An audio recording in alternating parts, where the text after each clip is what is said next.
नमस्कार दोस्तों, मैं हूं नीरज यादव और आप देख रहे हैं टारगेट 99 चैनल। दोस्तों, आज के इस वीडियो में लूसेंट वस्तुनि समान ज्ञान से संबंधित भौतिक विज्ञान का यह वीडियो लेकर के प्रेजेंट हुआ है, जिसमें ध्वनि यानी साउंड के बारे में चर्चा करेंगे। दोस्तों, अगर अभी तक आपने चैनल को सब्सक्राइब नहीं किया है तो प्लीज़ चैनल को सब्सक्राइब कर ले, साथ ही साथ बेल आइकन को दबा ले ताकि मेरे द्वारा डाला गया हर वीडियो का नोटिफिकेशन सबसे पहले आप तक पहुँचे। तो आइए वीडियो को शुरू करते हैं। भाग 3, ध्वनि साउंड।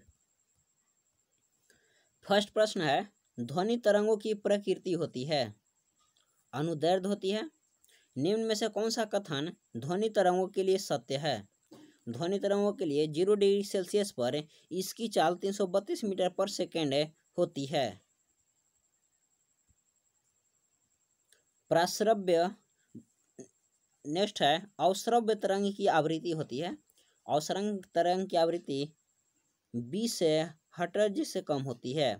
प्राश्रव्य तरंग जो अल्ट्रासोनिक वेव होता है, इसकी आवृत्ति कितनी होती है?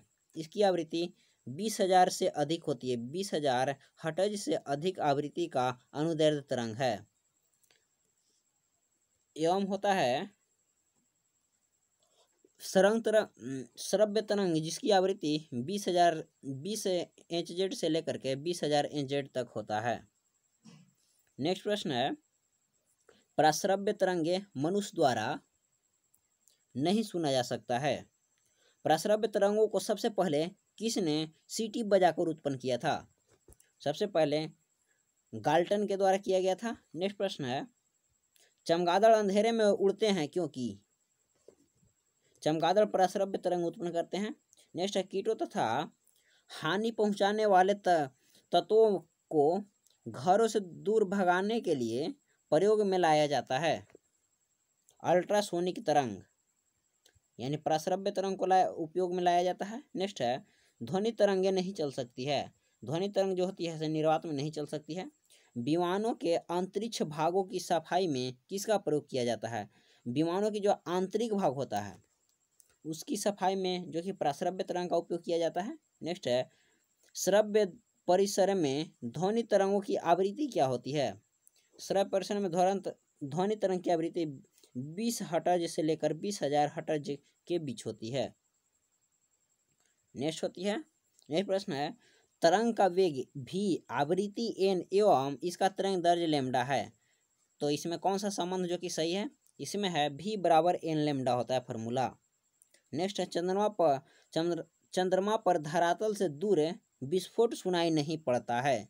इसका कारण क्या है? वायुमंडल की अनुपस्थिति के कारण, वहाँ वायुमंडल नहीं है जिसका कारण नहीं सुनाई पड़ता है।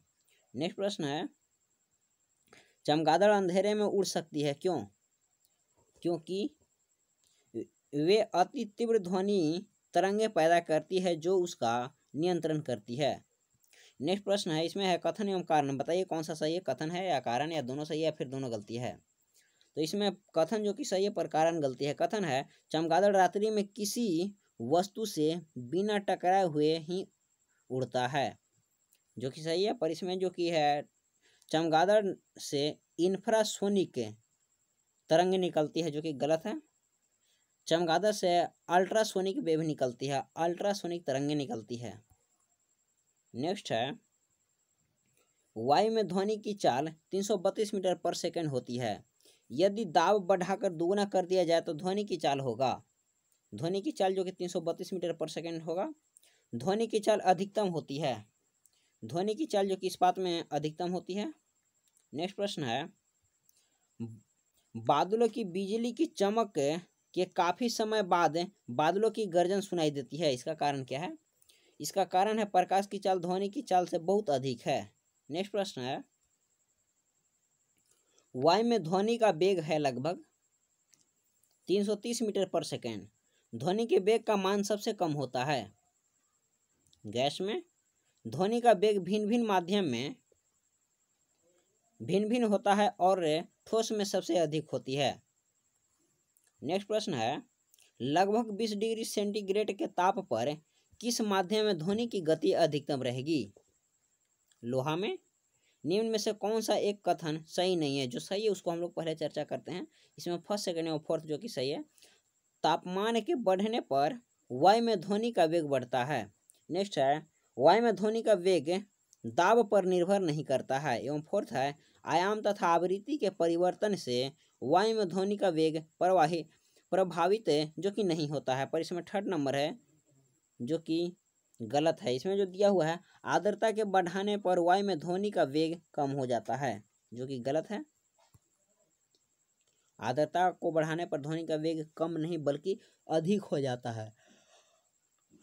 नेक्स्ट प्रश्न है ध्वनि में वायु में ध्वनि का वेग होता है। वायु में ध्वनि का वेग ताप के घटने से घटता है। ताप घटेगा तो वेग जो होता है से घटता है। नेक्स्ट है रेलगाड़ी के इंजन से निकली भाप पहले दिखाई पड़ती है और सीटी बाद में सुनाई पड़ती है। इसका कारण क्या है? इसमें बताना है कि ये सही है या गलत। ये जो है कथन एवं कारण है। कथन है या कारण, कौन सही है कौन गलत है वह इसमें बतलाना है। तो इसमें दोनों सही है। पहला कथन तो अभी आप लोग सुने, रेल के इंजन से निकली भाप पहले दिखाई पड़ती है और सीटी बाद में सुनाई पड़ती है, जो कि सही है। सेकंड है प्रकाश तरंगों की चाल की तुलना में ध्वनि तरंगों की चाल बहुत कम होता है, ये भी सही है। नेक्स्ट प्रश्न है पराध्वनिक विमान उड़ते हैं। ध्वनि की चाल से अधिक चाल से, ध्वनि की जो चाल होता है से अधिक चाल से उड़ते हैं। वस्तु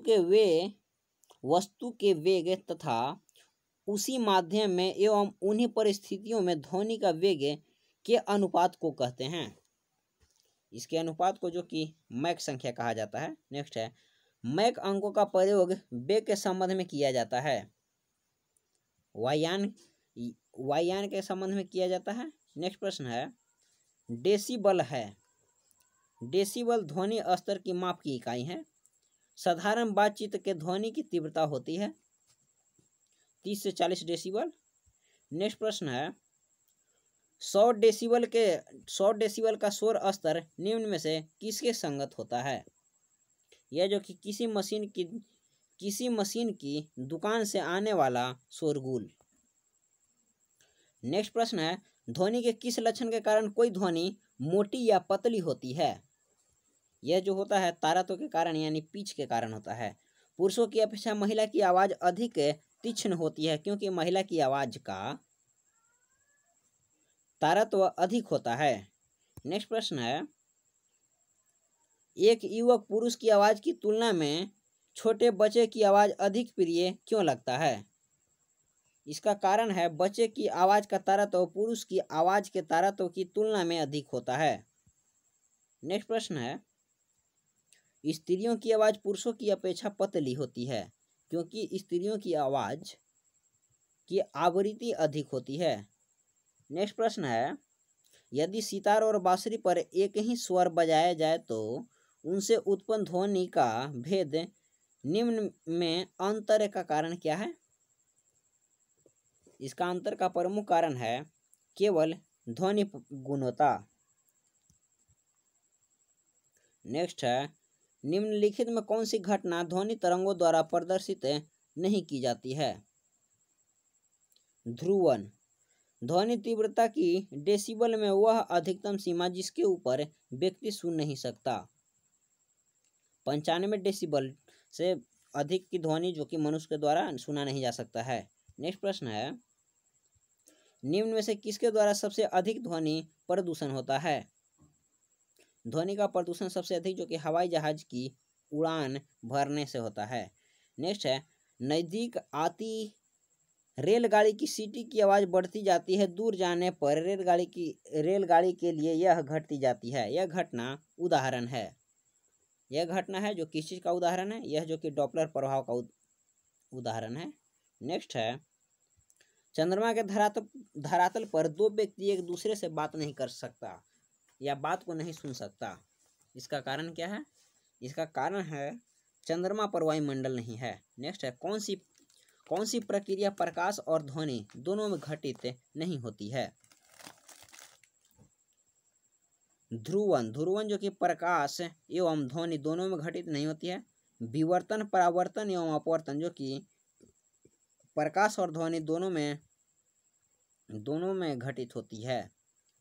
चिल्लाते समय व्यक्ति हमेशा हथेली को मुंह के समीप रखते हैं, क्यों? इसका कारण क्या है? इसका कारण है उस स्थिति में ध्वनि ऊर्जा सिर्फ एक दिशा में इंगित होगी।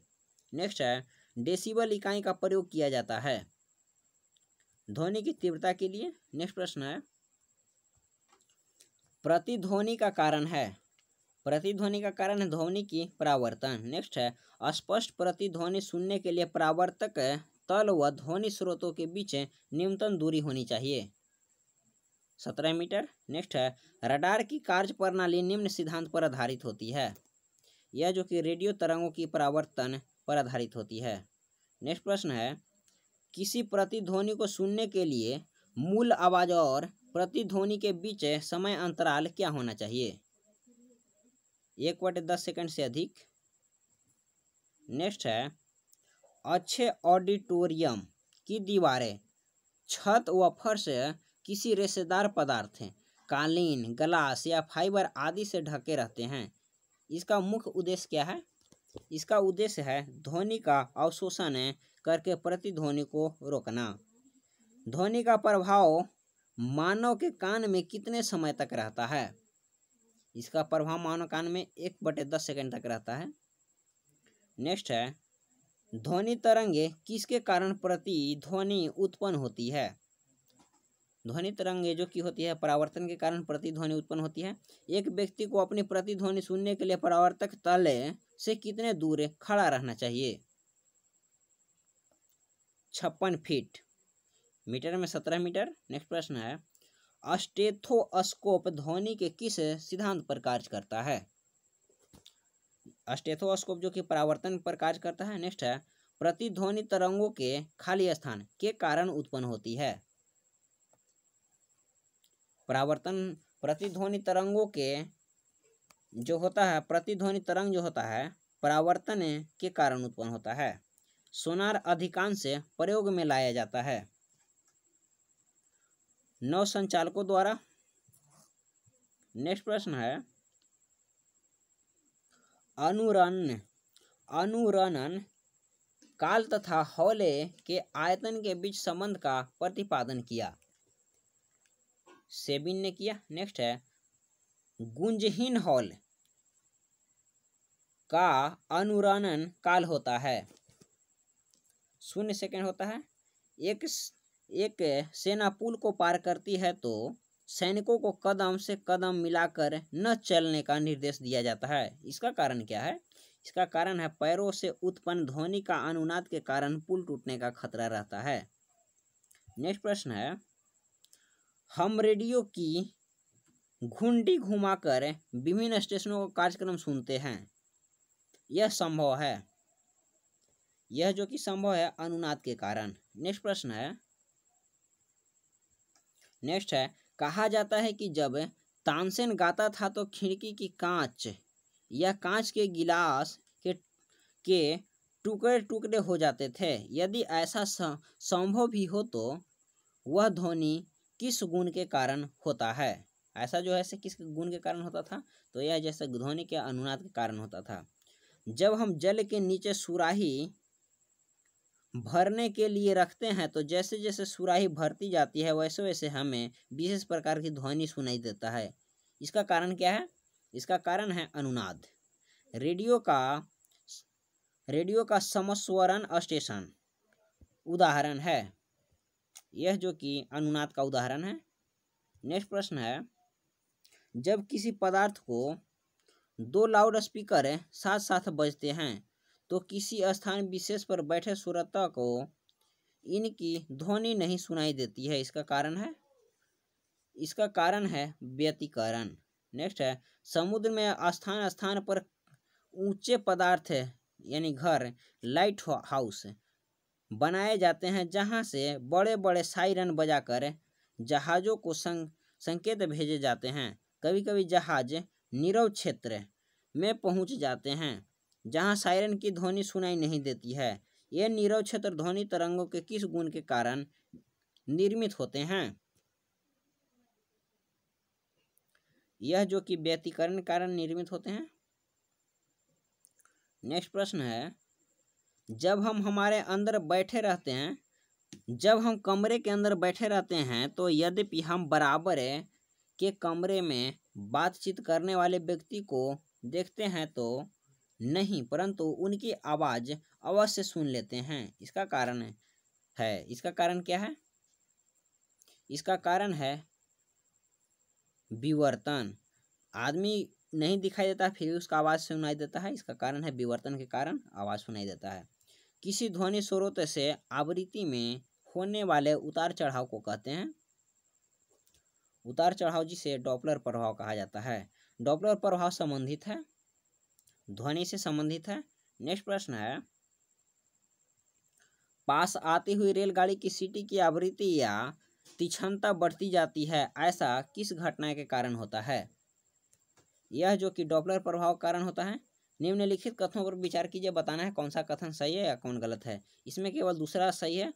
ध्वनि शैलों में केवल अनुदर्ज प्रत्यास्थ तरंगों के रूप में प्रगामी होती है। नेक्स्ट प्रश्न है, इसमें बताना है कथन एवं कारण कौन सही है कौन गलत है। इसमें है कथन जो कि सही है पर कारण जो कि गलत है। कथन जो कि गलत है, कारण सही है। कथन है जो गलत है उसको नहीं देखते हैं, जो सही है उसको हम लोग देखते हैं। ध्वनि की गति परिवर्तित माध्यम के ताप पर निर्भर करती है। नेक्स्ट प्रश्न है, निम्नलिखित में से कथनों पर विचार कीजिए, हम बताना है कौन सा सही है। इसमें केवल फर्स्ट सही है। विस्तृत रूप से प्रयुक्त संगीतज्ञ स्वरग्राम, जिसे द्विटोनी स्वरग्राम कहते हैं, 7 आवृत्तियों वाला होता है। नेक्स्ट प्रश्न है, निम्नलिखित में से किस एक प्रकार की तरंग का प्रयोग रात्रि दृष्टि उपकरण में किया जाता है? अवरक्त तरंग का। निम्नलिखित में से किस एक में ध्वनि चाल सबसे अधिक होती है? ध्वनि की चाल जो कि लकड़ी में सबसे अधिक होती है। नेक्स्ट प्रश्न है, ध्वनि के स्रोत व परावर्तित सतह के बीच न्यूनतम दूरी कितनी होनी चाहिए जिससे कि प्रतिध्वनि स्पष्ट रूप से सुनाई दे सके? 17 मीटर। नेक्स्ट है, लगभग 20 डिग्री सेंटीग्रेड के ताप पर किस माध्यम में ध्वनि की गति अधिकतम होती है? लोहा में। नेक्स्ट है, डेसिबल किसे नापने के लिए प्रयोग किया जाता है? वातावरण में ध्वनि की मापने के लिए। नेक्स्ट प्रश्न है, कौन सी तरंगें शून्य में संचरण नहीं कर सकती? ध्वनि। यदि VN, VW एवं VS क्रमशः VN है जो है वायु, VW से वाटर है, एवं VS जो है से स्टील है यानी इस्पात है, में ध्वनि का वेग होता है